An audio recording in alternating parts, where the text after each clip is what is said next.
How we find critical values in hypothesis tests.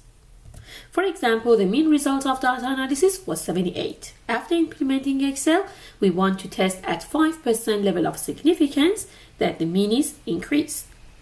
In this scenario, let's assume that the population is normally distributed and the standard deviation of the population is known. And we know that when sigma is known, we use Z values. We use normal distribution table to find critical values. Now here, when we want to show that mean is increased, when we want to test that, the H1 alternative hypothesis is that mu is larger than 78. And the opposite of that, H0, is that mean is less than or equal to 78. Based on H1, we see that we are dealing with a right tail test. And the rejection region is at the right tail of the graph. The area of the rejection region is nothing but alpha, level of significance. Now here the Z alpha is at the right hand side of the graph, so it is larger than 0 and it is positive. For those students who do not remember what the Z alpha is the value that probability of Z greater than Z alpha is alpha. Now in this scenario, when alpha is 5%, in order to find the positive Z of 5%, we use the table. When we go to the table of critical values, at the end of the table we see some values highlighted in gray. These are all those standard Z scores. Now when alpha is 5%, Z of 5% is 1.645. So here Z of 5% is 1.645. Since the rejection region is at the right hand side, we say that we reject H0 if the Z calculated is greater than Z of 5%. So if the Z calculated is greater than Z of 5%, then it is in the rejection region and we reject H0. Now let's think about another scenario. Maybe we want to test at 5% level of significance that mean is changed.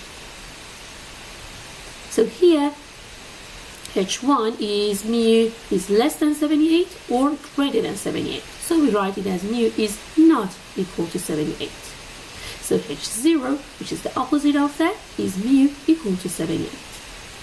Based on H1, we see that here we are dealing with a two-tailed test. The area of the rejection region is alpha. Now here we see that since it is symmetric, half of that is at the left and half of that is at the right. So 2.5% at the left and 2.5% at the right.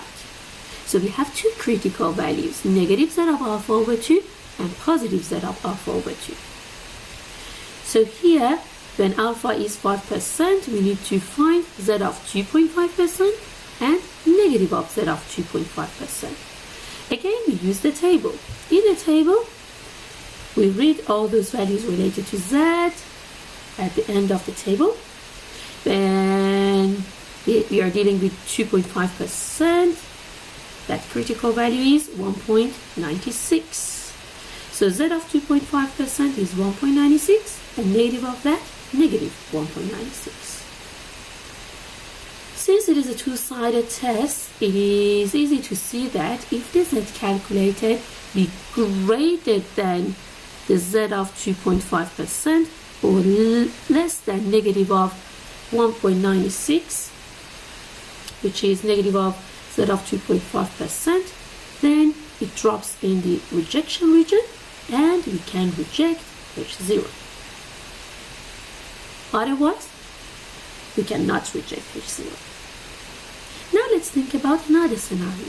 Maybe we want to test that the mean is decreased. So here, H1, the one that we would like to be true is that mean is less than 78. And H0 is opposite of that, mu greater than or equal to 78. Based on H1, we see that we are dealing with a left tail test.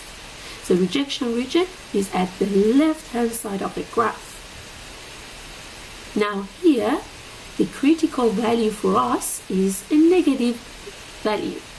So that critical value is negative Z alpha.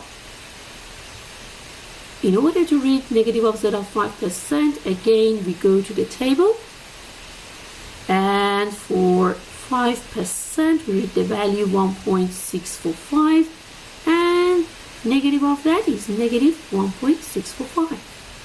Now if the Z calculated be less than negative of Z of 5%, it means that be less than negative 1.645, then we can reject H0, and we say that we have enough evidence to support H1.